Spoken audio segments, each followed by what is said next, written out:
Every once in a while when browsing on Twitter, I see some big name YouTuber every once in a while say something along the lines of them having much more satisfaction out of the market of products developed by some independent developer, as opposed to the games developed by massive publishers like Microsoft or Sony, knowing damn well 2 months ago they were filleting the very products they disapprove of. Holy shit! Oh my god! Ah!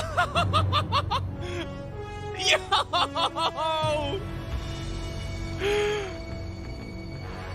To summarize a long-winded diatribe, indie game good, AAA bad. This follows the belief that AAA games are a product like that of a business like McDonald's, where the food isn't great, but it's very quickly made to sell as fast as possible. The appeal of indie seems to be that it somehow produces a significantly better product with much less resources than the multi-million-dollar counterparts, and therefore any product made under these provide the quality the same level if not better than AAA. This belief or mindset totally seems to be founded on a bias against our corporate overlords refusing to innovate the industry for the sake of making as much money as possible, along with some unethical standards from gambling mechanics to crunch culture. In total, a lot of the anti-AAA sentiment focuses on matters that seem to be founded on good intentions, but then proceed to endorse an even worse system just to be contrarian to the game development norm in the perspective of a consumer. And yes, I do mean that the indie development standards in recent years have become worryingly dangerous due to the expectations created by people that want to use their work as a tool to win arguments on the internet. I have dozens of different topics I want to talk about regarding some of the discussions made by developers and consumers, much like this one, but given how by the time I really get a script written down and voice it out just to make a video, the discussion is usually going to alter to a shiny new argument to make fun of. I only really want to focus on the ones that seem to be a static discussion and has been practically for years now. Also, it's already complicated enough to try to discuss indie and AAA, so before I start ranting about the video games, I want to try to explain the difference between the two. Now, I have a lot to talk about, so this is probably going to be a two-parter, and if we're lucky, it might be a three-parter. It's just that I have a lot to talk about, but segmenting the parts down into more digestible chunks than an hour-long video two people are going to watch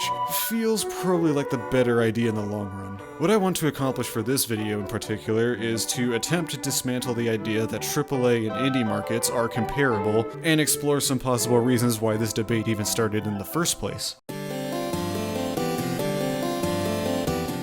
So to start, the AAA term was coined off the credit bond rating system to inform the consumers and investors that their company is always most likely going to be a safe bet to put money into. This is kind of interesting to me when I read about that, because it kind of contradicts the idea of what a AAA developer should be like. You know, with all the revolutionizing the industry and all that kind of garbage. And don't get me wrong, some of the stuff these companies made throughout the years have achieved that, but that's also because they have the money to help realize the potential a game could really do up until game development tools became much more accessible to the public, with tools like Unity, Godot, or even like Source Filmmaker and the Hammer editor. I don't think it's a bad thing to be into AAA games, it's just that you gotta also understand that there's probably a reason why that industry stagnated over time, and it's not really a one good answer to why. Trying to do so is kind of dumb though in my opinion, because there's always an exception to this rule. You could always argue till you're blue in the face that they ruined the gaming industry because they put microtransactions into games, and I just point to examples like Counter-Strike and TF2. Those games weren't ruined by microtransactions. Okay, how about the lack of innovation in the game industry? Now, that is a good point, but I don't think that's just exclusive to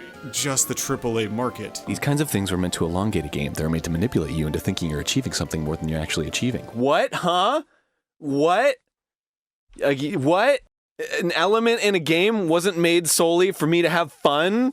Oh no, that's no. Okay, maybe it's because they force politics into the games when I play a game as a mean to escape that kind of stuff. To which I say, grow the fuck up. Fucking pronouns! Yeah!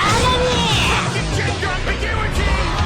Fucking California! In my personal opinion, if I wanted to point out one of the biggest emergent properties of the AAA industry as of late, it's probably because of how it's nearly impossible to make a decision if it isn't guaranteed to make a return on investment. Back then, a company like id Software could easily have a return on investment from practically founding the FPS genre, but that was also at a time when not everyone had the means to produce those fundamentals yet. When everyone is on a fair playing field, the choice to try to innovate the industry again becomes kind of much more of a risk. If you've ever been on the internet, you might have heard some people complain about how the industry has refused to innovate for the past decade and inevitably use Halo, Call of Duty, or some other big title. The irony of this kind of argument is that almost all of these franchises have made efforts to change their gameplay one way or another, and the general public made it very clear this isn't what they wanted. You have to remember that the people who argue for innovation or complain about a lack of it in current media are most likely the same people who not even a decade ago were complaining that Halo changed the gameplay, or that Call of Duty isn't going back to its roots of boots on the ground gameplay. But when they decide to go back to those roots, suddenly they aren't innovating anymore and they have become complacent and lazy in their development. As a developer, why would you ever want to change the formula and risk having to do some layoffs just because you try to appeal to fanboys that haven't worked a day in an office trying to lecture you about how game development works, when you can just make the same garbage from 2008 and still make about as much money from hype nostalgia bait? Sure, it might piss off some people, but money talks louder than a Twitter thread.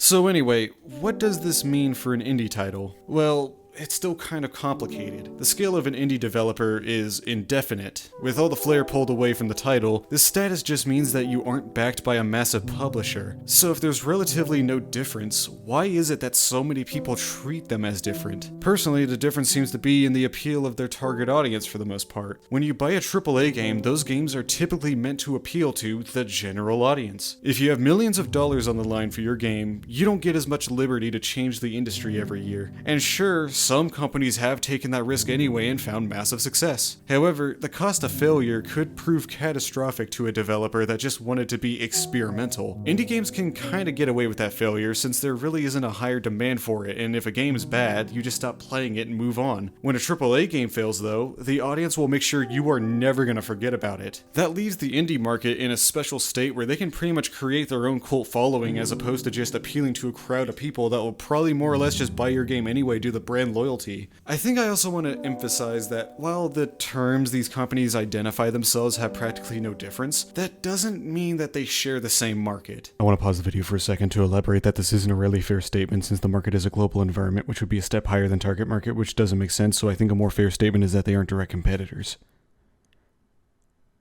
You got that? To compare a AAA developer under the standards of an indie developer and vice versa would be like comparing McDonald's to a Walmart. Sure, both places do have food in them, but they are different because one store is meant to offer a broad selection of food and beverages while the other only provides a specific palette of products to select from. But nobody's going to say that McDonald's is worse than Walmart because they aren't comparable to each other. That being said, why are we trying to compare different markets to one another? Now they're trying to say that people are racist about it, and I don't see anybody being racist about it.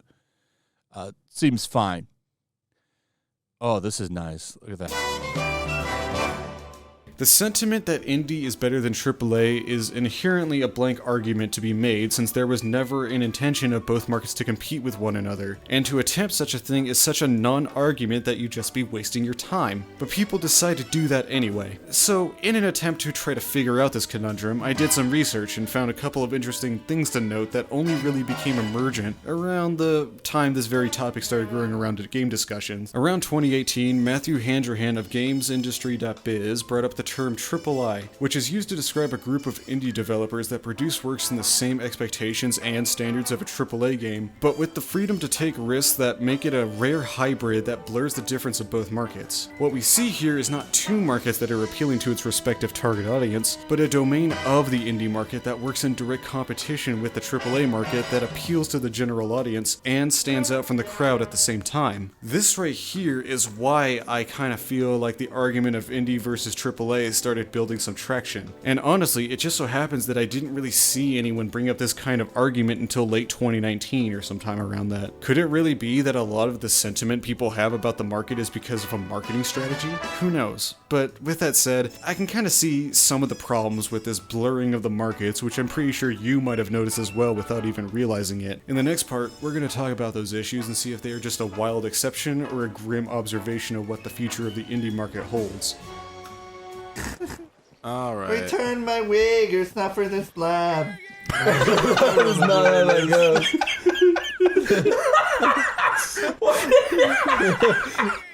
Why did you do that?